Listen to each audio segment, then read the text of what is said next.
I woke up to the sound of tents being erected on my front lawn, and for a moment I thought I was having some kind of fever dream. But no. Through my bedroom window in my small ranch house just outside Chapel Hill, North Carolina, I could see at least a dozen canopy tents going up across the 3 acres of land I'd bought specifically for its privacy and space.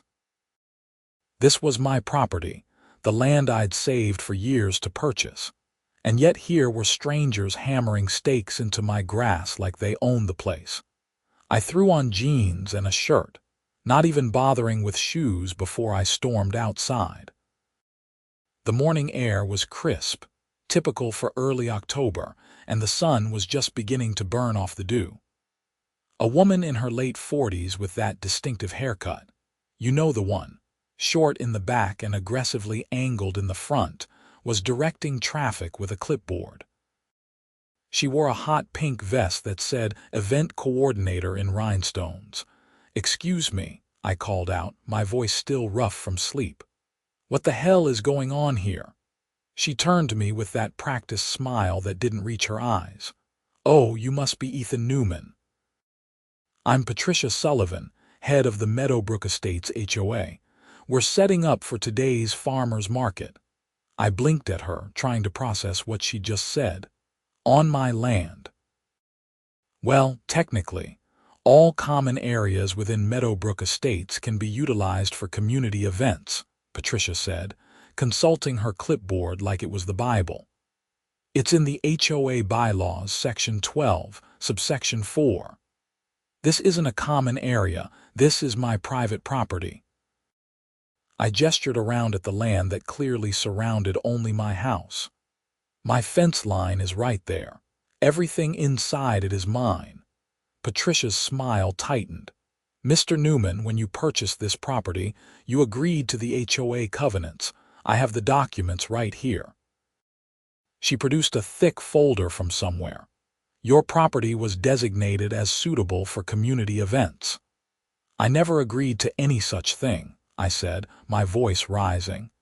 "I bought this land because it's private. It's not even connected to the subdivision.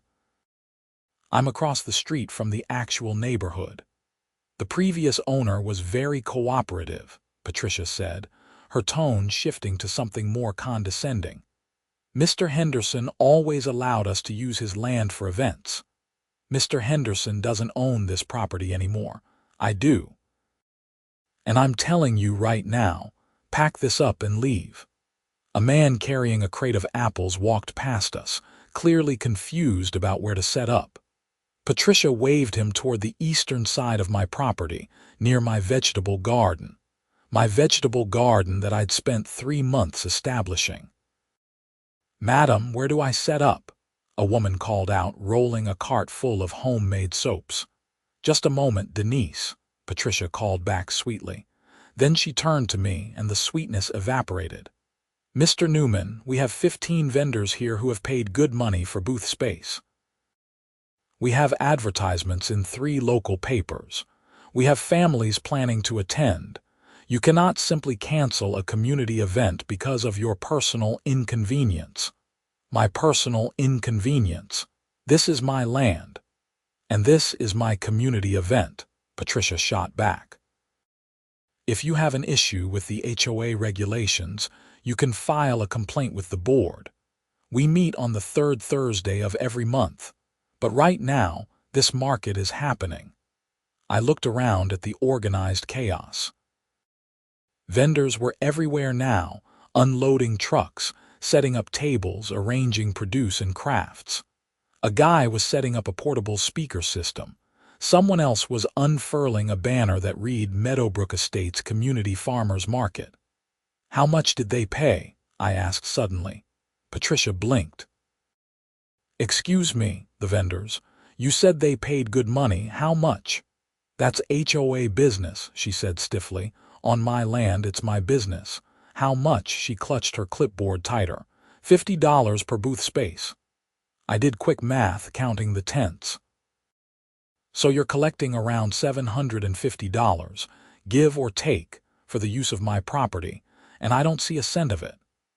The funds go toward community improvement projects, Patricia said. We've already allocated this month's collection toward new signage at the subdivision entrance. That's fascinating, I said, a plan forming in my mind. But since this is my land and you clearly don't plan to leave, I think I'll just collect the vendor fees myself. Patricia's face went pale, then immediately flushed red. You cannot do that. These vendors have already paid the HOA. Then they've been scammed, I said cheerfully. Because the HOA doesn't own this property and has no right to charge anyone to use it, but I do own it, and I absolutely have that right. I walked away from Patricia's sputtering protests and approached the nearest vendor, a middle-aged man arranging jars of honey. Hi there, I'm Ethan Newman. I own this property. The man looked up, confused. Oh, hi, Dave Chen. Nice place you got here. Thanks. Listen, the woman in the pink vest, she told you there was a booth fee, right? Yeah, $50. Already paid it last week when I signed up. Okay, well, here's the situation. The HOA doesn't own this land, I do. They had no right to charge you to set up here. So technically, your fee went to them for nothing. However, since you're already here and set up, I'm willing to let you stay for the day for the same $50 fee paid to me, the actual landowner. Dave's face cycled through several emotions. Wait, so I have to pay twice? You can take it up with the HOA for a refund on the first payment. That's between you and them. But if you want to sell here today, the fee is $50 to me. That's ridiculous, a woman's voice said behind me. I turned to see the soap vendor Denise glaring at me. We already paid. To someone who had no authority to charge you, I said calmly. Look, I'm being reasonable here. I could call the police and have everyone trespassing on my property removed. Instead, I'm offering you the chance to stay and sell your products for the same fee you already expected to pay. Your choice. Patricia came storming over. You cannot extort these vendors. I'm not extorting anyone. I'm charging a land use fee for my private property. That's completely legal. What's not legal is you charging people to use land you don't own. The HOA agreement clearly states, "Show me," I interrupted. "Show me in writing with my signature where I agreed to let the HOA use my land for commercial events." Patricia fumbled with her folder, pulling out papers. She thrust one at me. It was a plat map of Meadowbrook Estates, showing the subdivision layout. There was indeed a notation about common areas and community event spaces, but my property wasn't on this map. "This is the subdivision," I said, pointing. "See these lot numbers? Those are the houses across the street. My property isn't included in this plat because it's not part of the subdivision. It's a separate parcel entirely. The deed transfer clearly indicated, I have my deed in the house. Want me to get it? It shows this as a private residential parcel, not connected to any HOA. The previous owner might have let you use his land, but that was his choice. It's not some permanent easement." A crowd of vendors had gathered now, everyone looking stressed and confused. I almost felt bad, but this was the principle of the thing. Patricia had assumed she could steamroll me like she probably steamrolled everyone else in the neighborhood. "Folks," I addressed the vendors directly, "I'm not trying to ruin your day. You've got products to sell, and honestly, I don't mind you being here. But I'm not letting the HOA profit off my property without my permission. So here's the deal. $50 per vendor, paid to me, cash or Venmo. You can stay for the whole day, sell whatever you want. I'll even make sure there's access to my outdoor water spigot if you need it. Or you can pack up and leave and I'll wish you well, your choice." Dave the honey guy was the first to break. "I've got cash." He pulled out his wallet and counted out $50. "Thank you," I said, pocketing the money. "Set up wherever you like, except please avoid the vegetable garden over there." One by one, The other vendors started paying. Some grumbled, some looked resigned, but they'd already hauled their products out here and the market was supposed to start in an hour. Patricia looked like she was about to have an aneurysm. "This is theft," she hissed at me. "No, what you did is theft, or fraud, technically. You collected money for services you couldn't provide. I'm just making the best of your mess. The HOA board will hear about this." "Great. Have them call me. I'd love to explain property rights to them." Patricia made several more attempts to interfere, but the vendors were all paying me now. A few did pack up and leave, clearly not wanting to deal with the drama, but most stayed. By the time the market was supposed to open, I'd collected $550. 11 vendors had stayed, 4 had left. I went inside and made a pot of coffee, feeling oddly energized despite the rude awakening. Through my kitchen window, I watched the market come to life. Cars started pulling into my driveway and parking along the street. Families with kids wandered between the tents, buying fresh produce and handmade goods. It was actually kind of nice, in a way I'd never have agreed to if asked in advance. Patricia had disappeared somewhere, probably to make angry phone calls. I decided to go back outside and actually talk to the vendors properly. Dave, the honey guy, was doing good business. "Sorry about the chaos this morning," I told him. He shrugged.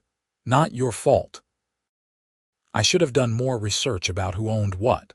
I just saw the HOA posting online and signed up. The honey sells itself anyway." I bought a jar from him, figured it was the neighborly thing to do. Moved on to Denise's soap booth. She was still giving me the cold shoulder, but her products looked good. Hand-milled soaps with lavender, oatmeal, charcoal. I bought 3 bars. "Look," I said as she made change, "I get that this morning was frustrating, but Patricia put you in this position, not me. She charged you for something she had no right to sell." Denise sighed. "I know, I'm just annoyed. This is my first market and it's already complicated." "The actual market part seems to be going well, though," I pointed out. She had a steady stream of customers. She smiled a little. "Yeah, I guess it is." I made my rounds, bought some tomatoes, a loaf of artisan bread, and a hand-carved wooden spoon. By noon, the place was bustling. I counted at least 50 people browsing the stalls.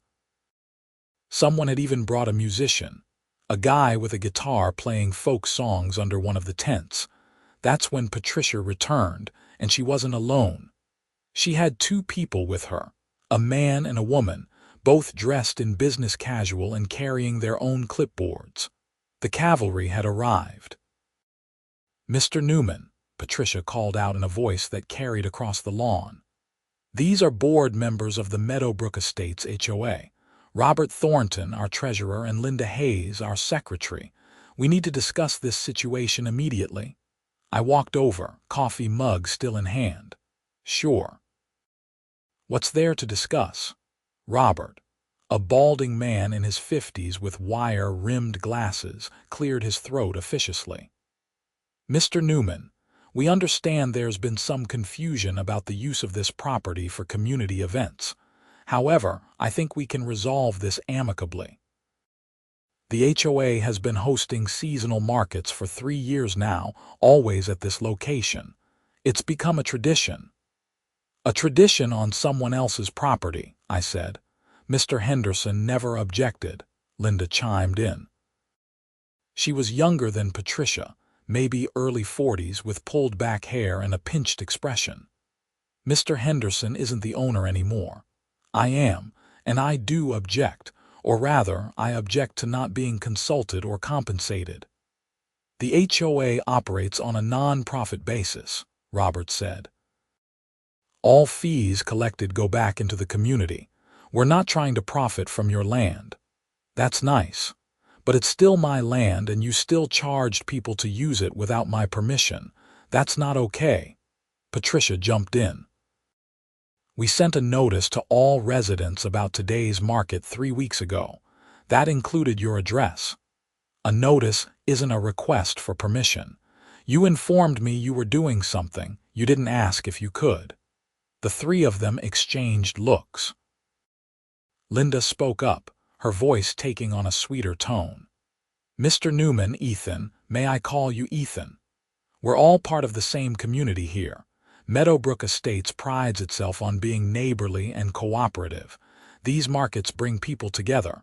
They support local small businesses. Surely you can see the value in that. I can, I agreed. That's why I let the vendors stay after they paid me a use fee. The market is happening. Everyone's happy. Except you three, apparently. You charged vendors who had already paid the HOA, Robert said, his voice getting sharper. That's double dipping. It's unethical. No, you charged vendors for something you couldn't deliver. I charged them for what I can deliver, legal use of this property.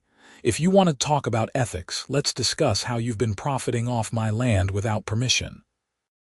We haven't been profiting, Patricia insisted. Every dollar goes to community projects. Projects I don't benefit from because I'm not actually part of your subdivision. My house is on a separate parcel. I'm not in Meadowbrook Estates. Your address is 2847 Meadowbrook Lane, Linda said, consulting her phone. That's within our jurisdiction. My address has Meadowbrook in it because that's the road name, but look at any official plat map. My property parcel number is different from the subdivision lots. I'm not part of your HOA. This seemed to genuinely surprise them. Robert pulled out his own phone and started typing rapidly. Linda and Patricia huddled around him.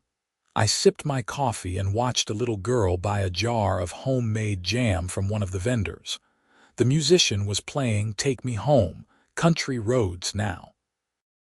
This can't be right, Robert muttered. We've been operating under the assumption that this property was part of the association. Did anyone ever actually check? I asked. Silence. Patricia's face was red again. Mr. Henderson participated in HOA activities. He attended meetings.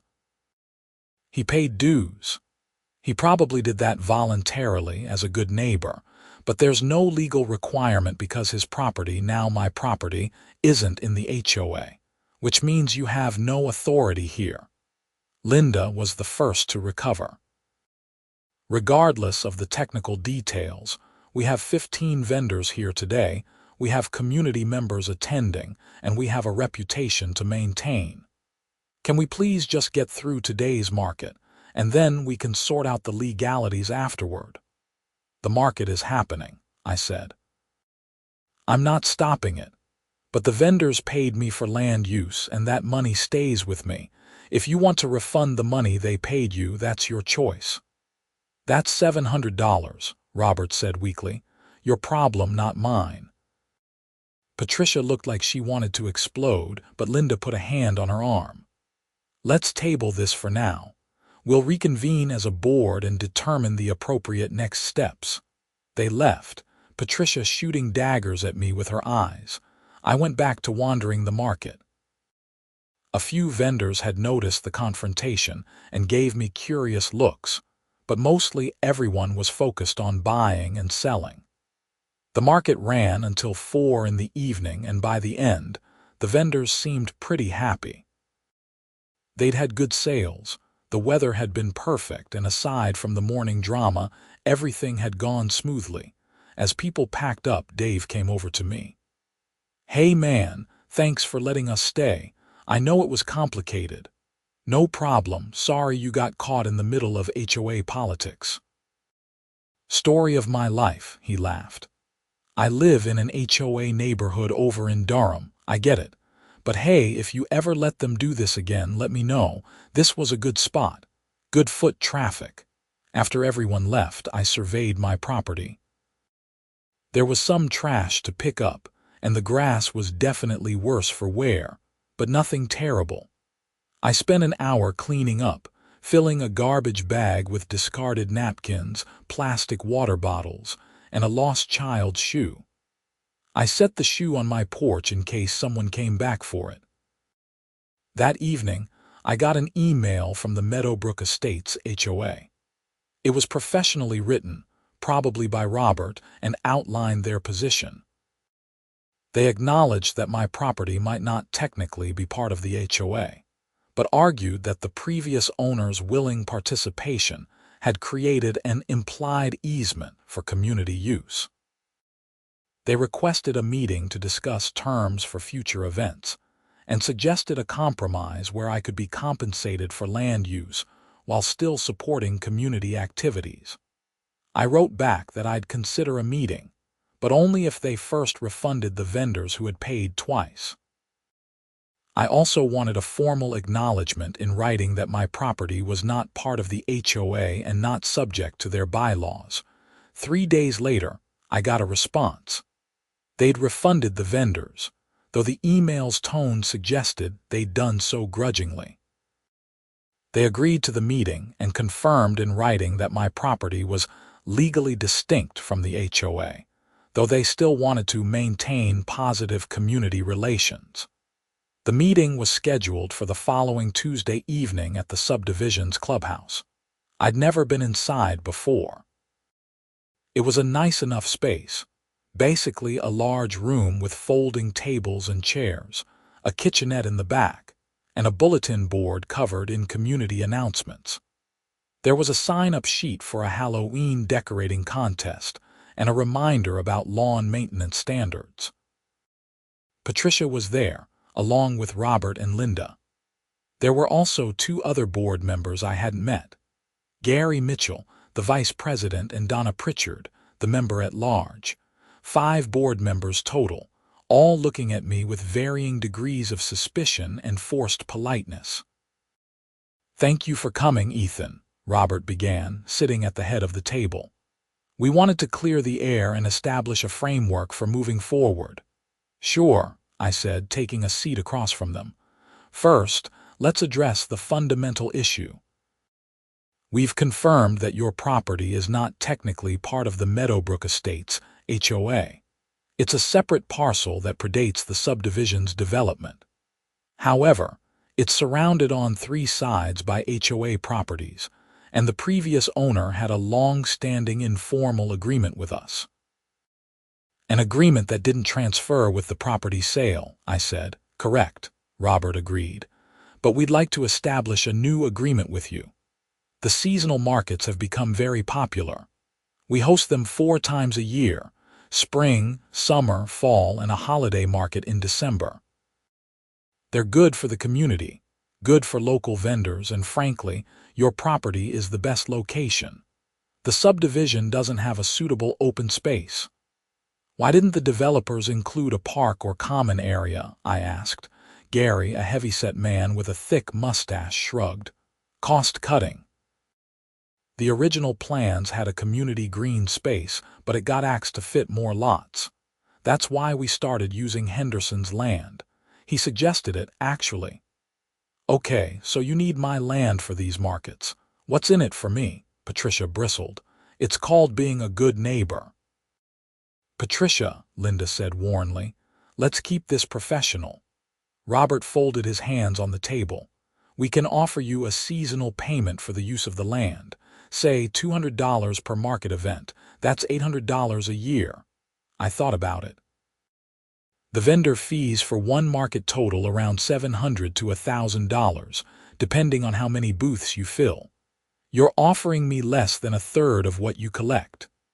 The rest covers advertising, permits, insurance, and other operational costs," Robert explained. "What permits?" I asked. "What insurance?" Donna, who'd been quiet until now, spoke up. She was an older woman, probably in her 60s, with gray hair and kind eyes. "We carry event insurance for liability purposes. If someone gets hurt at a market, we need coverage. We also advertise in local papers and online, which costs money. And there are miscellaneous expenses, printing signs, that sort of thing." "How much does all that actually cost per event?" Robert looked uncomfortable. "It varies. Maybe $150. "So you collect $800 in vendor fees, spend $150 on overhead, and have $650 left over. You're offering me $200, which leaves you $450 per event to put toward community projects I don't benefit from. The community benefits everyone, Patricia said tightly. Better neighborhoods mean better property values. Then let's do this, I said. I'll let you host the markets on my land. No charge, but I collect the vendor fees directly and I keep them. You handle the advertising and logistics, I provide the land and keep the income. That way you still get your community event, you don't have to pay me separately, and I actually benefit from having dozens of people trampling my grass 4 times a year. The board members looked at each other. That's not going to work, Robert said. The HOA needs operating income. Dues only cover basic expenses. Not my problem. You want to use my land for free, I need something in return. The vendor fees are worth my inconvenience.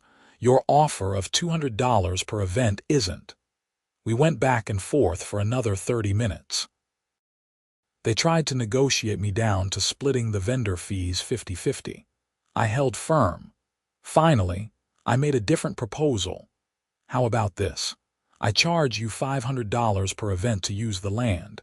You collect the vendor fees and handle all the logistics.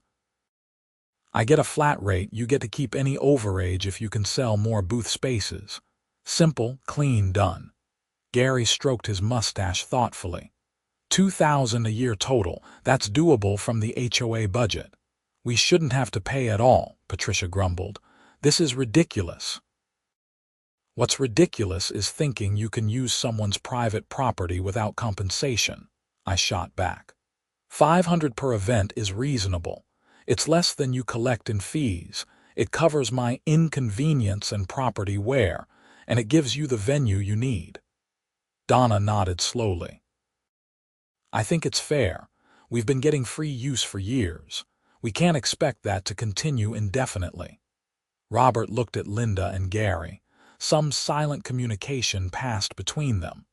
We'll need to put it to a vote with the full board, but provisionally I think we can agree to those terms. $500 per event, paid in advance, with a written agreement specifying dates, times, setup and cleanup responsibilities. And a clause that explicitly states my property is not part of the HOA and this agreement doesn't change that, I added. Agreed. Patricia was the only one who looked unhappy, but she was outvoted. We spent another 20 minutes hashing out details. The markets would run from 9 a.m. to 4 p.m., with setup starting at 7 a.m. and cleanup finished by 6 p.m. The HOA would be responsible for all trash removal and any damage to the property. I reserved the right to cancel if they violated terms. By the time I left the clubhouse, it was almost 9 p.m., but I felt good about the outcome. I'd stood my ground, gotten reasonable compensation, and established clear boundaries. The next market was the holiday one in mid-December, so I had 2 months before they'd be back on my property. Of course, Patricia wasn't done with me. 2 weeks later, I got a citation in the mail. Apparently, my grass was too long and violated neighborhood aesthetic standards. The citation included a fine of $50 and a demand that I mow within 5 days. I looked at my lawn. The grass was maybe 3.5 inches tall. Perfectly normal. I'd mowed it the previous week. I called the phone number on the citation. Patricia answered. Meadowbrook Estates HOA, this is Patricia. It's Ethan Newman. I just got a citation for my lawn. Yes, your grass exceeds the maximum height allowed under neighborhood standards. I'm not in your neighborhood. We established that. You're on Meadowbrook Lane, which falls under our aesthetic jurisdiction regardless of HOA membership. That's not how property rights work. You can't enforce HOA rules on non-HOA properties. The citation stands. Please mow your lawn. I hung up and did some research. North Carolina property law was clear. HOAs could only enforce rules on properties actually within the association. A street name didn't magically grant them authority over non-member properties. I drafted a letter explaining this, cited the relevant statutes, and sent it certified mail to the HOA board. The next week, I got another citation. This time it was for unapproved exterior modifications. Apparently, the new mailbox I'd installed was the wrong color. It was black.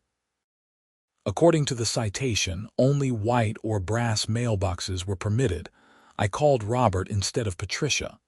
"This is harassment," I told him. "I'm not part of your HOA. Patricia is abusing her position to retaliate against me." Robert sighed heavily. "I know, I've talked to her.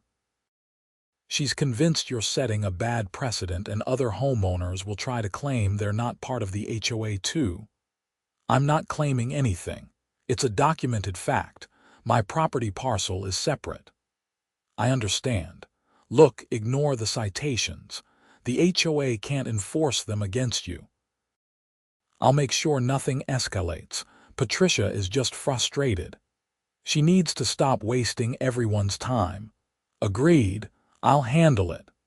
The citations stopped, but the damage to my relationship with Patricia was permanent. When I'd see her at the local grocery store or gas station, she'd turn and walk the other way. Fine by me. December rolled around, and the holiday market was scheduled for a Saturday morning, 2 weeks before Christmas. The HOA paid me $500 in advance, as agreed. I made sure my property was reasonably tidy and stayed inside for the early setup, learning from last time. By 9 a.m., the market was in full swing. There were more vendors this time, maybe 20 booths. Holiday crafts, baked goods, greenery wreaths, handmade ornaments. Someone was selling hot chocolate and coffee from a cart. There was even a Santa available for photos with kids. I bundled up and went outside to walk around. The atmosphere was genuinely festive. A lot of families had shown up, and there was a real sense of community. I bought Christmas gifts, hand-knitted scarves for my parents, fancy jam for my sister, a wooden cutting board for myself. I chatted with Dave the honey guy again. He'd brought special honey varieties for the holidays, cinnamon-infused, cranberry, and ginger. I bought all 3. "This is a great event," I told him. "Despite all the drama getting here. Best market I do all year," Dave agreed. "People are in a buying mood during the holidays." I noticed Patricia was keeping her distance from me, managing the event from the far side of the property. Good. The less interaction, the better. Around noon, a woman approached me. She was in her 30s, professionally dressed even though it was a weekend, with a laptop bag over her shoulder. "Ethan Newman. That's me. I'm Jennifer Ross, reporter with the Chapel Hill Weekly. I heard there was an interesting situation with this market and I'm doing a story on HOA overreach. Do you have a few minutes to talk?" I glanced around. Patricia had noticed the reporter and was speed walking toward us. "Sure, I've got time." Jennifer pulled out a small recorder. "Can you explain what happened with the farmers' market back in October?" I gave her the full story. Waking up to tents on my lawn, Patricia's assumption she had the right to use my land, my decision to collect vendor fees myself, and the eventual agreement we'd reached. Jennifer took notes, asking clarifying questions. Patricia arrived, slightly out of breath. "Excuse me, who are you?" Jennifer Ross, Chapel Hill Weekly. "And you are?" Patricia Sullivan, HOA president. "This is an HOA event. If you're doing a story, you should be interviewing me." "Actually, I'm doing a story on HOA boundaries and property rights. Mr. Newman's perspective is the focus." Patricia's face went through several color changes. "Anything published needs to be factually accurate. The HOA has been nothing but accommodating to Mr. Newman. He's the one who caused problems by refusing to let you use his property without permission or compensation," Jennifer asked mildly, "by disrupting a community tradition and extorting vendors." I didn't extort anyone, I said calmly. I charged a land use fee for my private property. That's completely legal. Jennifer was scribbling rapidly. Miss Sullivan, is it standard practice for your HOA to use non-member properties for events? Mr. Newman's situation is unique. The previous owner was cooperative, but the property isn't part of the HOA, correct? Patricia didn't answer. Jennifer looked at me. Do you have documentation proving your property is separate from the HOA? I do. I can email you copies of the deed, the parcel map, everything. Perfect. This is great material, thank you both. Jennifer handed me a business card. Send those documents to this email address. The story should run next week. After she left, Patricia turned on me. You just had to get the media involved. I didn't contact her. She found me. But yeah, I'm happy to tell my side. What you did was wrong, Patricia. You know it, I know it, and now everyone else will know it too. This will make the HOA look bad. The HOA made itself look bad by trying to use property it doesn't own. That's on you. She stalked off. The market continued without further incident, wrapping up around 4 p.m. The vendors cleared out, the HOA crew handled cleanup, and my lawn returned to normal. All in all, a successful event, even with the confrontation. The article came out the following Wednesday. Jennifer had done her homework. The piece detailed not just my situation, but a broader pattern of HOA overreach in the area. She'd interviewed legal experts about property rights, talked to other homeowners with HOA disputes, and painted a picture of organizations that sometimes exceeded their authority. My story was the centerpiece, an HOA literally hosting commercial events on non-member property without permission. The response was immediate. The article got shared widely on social media. Local news picked it up. I started getting calls from other media outlets wanting interviews. The HOA, by extension, got attention they didn't want. Their Facebook page was flooded with critical comments. Robert called me that Friday. Ethan, we need to do damage control. This publicity is killing us. I just told the truth. I know, and I'm not blaming you. But we're getting inquiries from county officials now, questions about our vendor permitting and whether we've been operating unlawfully. This could get serious. You have been operating unlawfully. You charged vendors for the use of land you don't own. That's fraud. Silence on the other end. Then, what do you want? Nothing. We have our agreement for future markets. Honor that, leave me alone otherwise, and we're fine. Patricia is talking about resigning. That's her choice. The board is falling apart. Half the members want to dissolve the whole thing and start over. I felt a twinge of guilt, but only a twinge. Robert, I didn't create this situation. Patricia did when she assumed she could use my property without asking. Actions have consequences. I know. I just wanted to give you a heads up. Things might get messier before they get better. He wasn't wrong. Over the next few weeks, the HOA drama became a full-blown neighborhood soap opera. Patricia did resign, but not before sending a scathing email to all HOA members blaming me for ruining community spirit. Half the neighborhood thought I was a hero for standing up to HOA overreach. The other half thought I was a jerk for not just going along with tradition. I started getting angry letters in my mailbox. Some were supportive, thanking me for exposing the HOA's issues. Others were hostile, calling me selfish and accusing me of destroying neighborhood unity.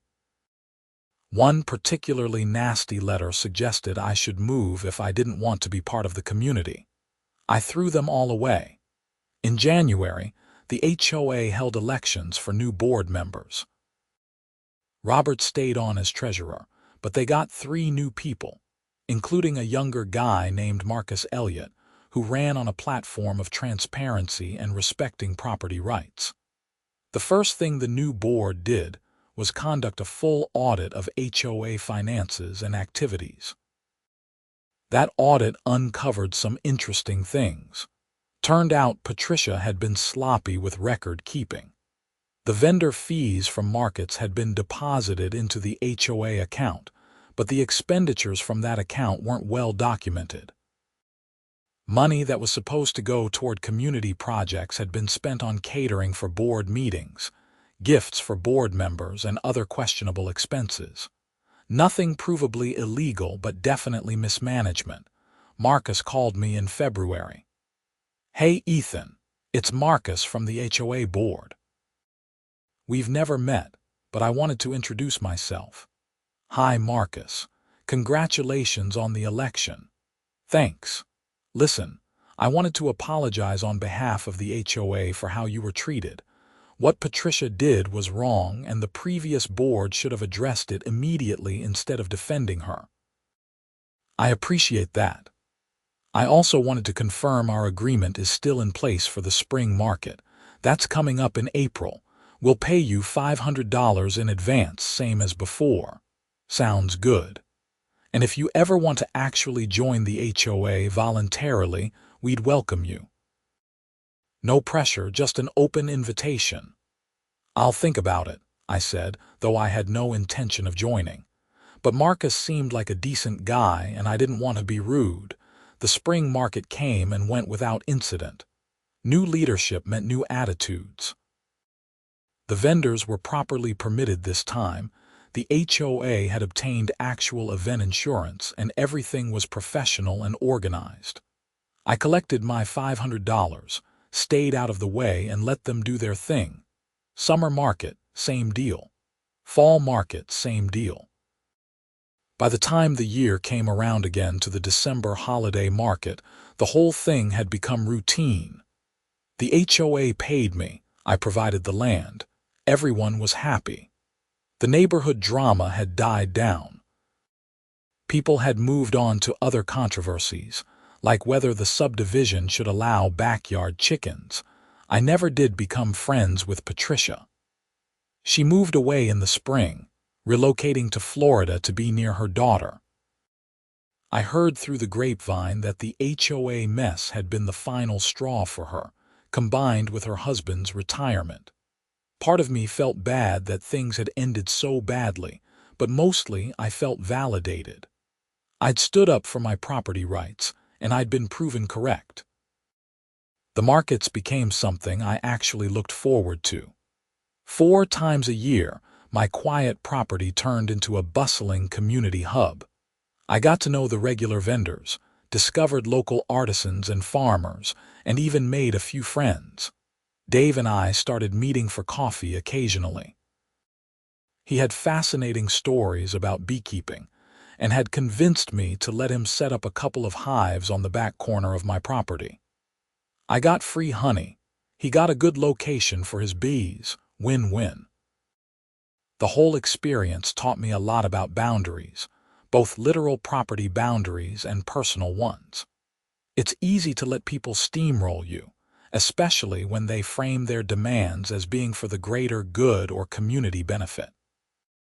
But sometimes you have to stand firm, even when it's uncomfortable, even when it makes you temporarily unpopular. Looking back, the whole thing started because Patricia made an assumption. She assumed the new owner would be like the old owner. She assumed her authority extended beyond its actual limits. She assumed she could frame her overreach as community spirit, and I'd just go along with it. Those assumptions cost her position, her reputation, and eventually her residence in the neighborhood. For me, though, standing my ground led to a fair agreement, some extra income, and a clearer understanding of my rights as a property owner. I could have let them continue using my land without compensation, could have avoided all the conflict and drama.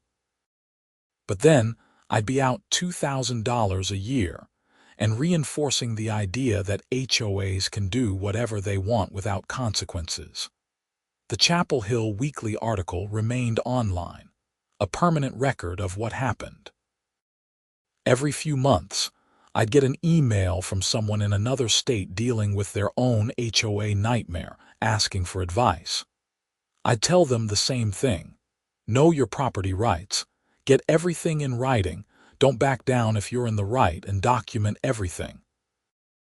By the time 2 years had passed since that first chaotic October morning when I'd woken up to tents on my lawn, the whole situation had settled into a comfortable routine.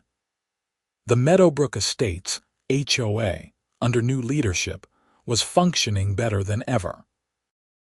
They'd implemented proper oversight, transparent budgeting, and a renewed focus on actual community improvement rather than petty enforcement.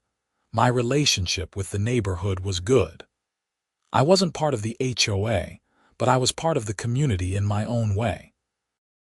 I attended the markets as both landlord and customer. I bought local produce and crafts. I chatted with neighbors who stopped by. I'd even helped Dave teach a beekeeping workshop during one of the summer markets, which had been surprisingly fun. The $500 per market added up to $2,000 a year, which I put toward property improvements. I built a nice deck on the back of the house, upgraded my landscaping, and installed a privacy fence along the roadside of the property. That last addition was purely practical. Having markets 4 times a year meant a lot of foot traffic, and I wanted a clear boundary between the public event space and my private yard. In conversations with other homeowners, both in Meadowbrook Estates and elsewhere, I became something of a folk hero for standing up to HOA overreach. People loved the story of me collecting vendor fees on my own lawn while Patricia sputtered in outrage. It resonated because so many people felt powerless against their own HOAs, trapped by bylaws they'd signed without fully understanding. But I also heard from the other side. Some people thought I'd been unnecessarily difficult, that I should have just accepted the market as a neighborhood tradition. They saw my insistence on compensation as petty or greedy.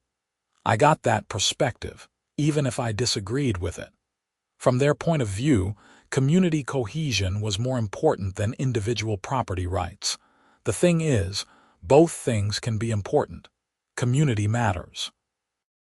Neighborhoods function better when people cooperate and compromise, but that cooperation has to be voluntary and mutual. Patricia hadn't asked for cooperation. She demanded it, assuming compliance.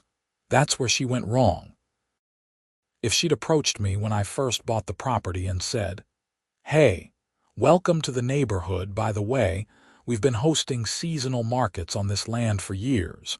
Would you be willing to continue that tradition?" I might have said yes. I might have let them use it for free, just to be neighborly. But she didn't ask. She just showed up and acted like she owned the place. That distinction mattered to me then, and it still matters now. Asking respects someone's autonomy and property rights. Demanding, or worse, just taking, treats people like obstacles to be managed rather than neighbors to be respected. The markets continued, season after season. Vendors came and went, with some regulars and some newcomers each time. The HOA experimented with themes. A harvest festival in October, a spring garden expo in April, a summer grilling and BBQ focus in July. Each market had its own character, its own energy. I watched kids grow up over those years, seeing the same families return market after market. There was one little girl, maybe 4 when I first saw her, who was terrified of Dave's beehive display. By the time she was 6, she was fascinated by the bees and wanted to be a beekeeper when she grew up. Dave gave her a kid-sized beekeeper hat, and she wore it proudly every market. Those small moments made the whole thing worthwhile. Yeah, I was getting paid, and yeah, I'd fought hard to establish that payment. But the money wasn't really the point anymore. The point was that my property was being used in a way that was both fair to me and beneficial to the community. Everyone was getting something out of the arrangement. Marcus and I became genuine friends over time. He lived 3 streets over in the actual subdivision and worked in IT. We'd grab lunch sometimes, talk about neighborhood stuff, complain about lawn care. He appreciated that I'd never held the HOA drama against him personally, even though he'd been a member during the Patricia era. "You did us a favor," he told me once over beers at a local brewery. Patricia had been running that board like her personal fiefdom for years. Nobody wanted to challenge her because she'd make your life hell. After you stood up to her and everything came out, it gave other people courage to speak up too. "I wasn't trying to start a revolution," I said. "I just wanted control over my own property." "Yeah, but sometimes that's what it takes. One person saying, 'No, this isn't right, I'm not going along with it,' it changes things." Maybe he was right. I knew that several other homeowners had successfully challenged HOA citations after my story came out, arguing that the rules were being applied inconsistently or that the fines were excessive. The new board had backed down in most cases, recognizing they'd been too aggressive. The whole organization had become more reasonable, more focused on actual community value rather than enforcement for its own sake. As for Patricia, I heard she was doing fine in Florida. Someone mentioned she joined a condo association board down there. I hoped she'd learned something from our conflict, but I wasn't holding my breath. Some people see the world through a lens of rules and control, and that doesn't change easily. The funny thing is, after all the drama, after the articles and the confrontations and the board elections, what I remember most is that first morning. Standing in my pajamas and bare feet in the dewy grass, looking at tents going up all over my lawn, feeling that rush of indignation and disbelief. It was such a clear violation of boundaries that I didn't even have to think about what to do. The response was instinctive. "This is my land, you can't just take it." Everything that followed, collecting the vendor fees, the confrontations with Patricia, the media coverage, the agreements, all of that was just me following through on that initial instinct, defending what was mine, insisting on respect and fair compensation. Would I do anything differently if I could go back? Maybe I'd try to be less confrontational in some of my early conversations with Patricia and the board. Maybe I'd have tried harder to find a compromise before things escalated. But honestly, I don't think it would have mattered. Patricia was determined to maintain the status quo, and the status quo involved free use of my property. No amount of diplomatic language was going to change that fundamental conflict, so no, I don't have regrets.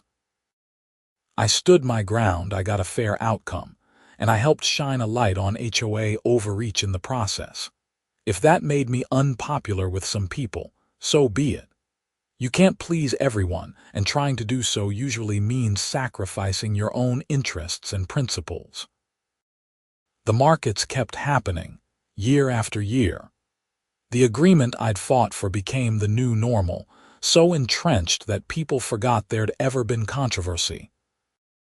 New residents moving into Meadowbrook Estates would hear about the seasonal markets and assume they'd always been properly permitted and compensated. The history faded into neighborhood lore, remembered mainly by those who'd lived through it. I stayed in my house on the 3 acres, maintaining my property and my independence. The markets remained a steady source of extra income and community connection. Dave's bees thrived on my land, pollinating my vegetable garden and producing delicious honey. Life was good, peaceful, and fair. And every October, when the fall market rolled around and vendors started setting up their tents, I'd think back to that first chaotic morning.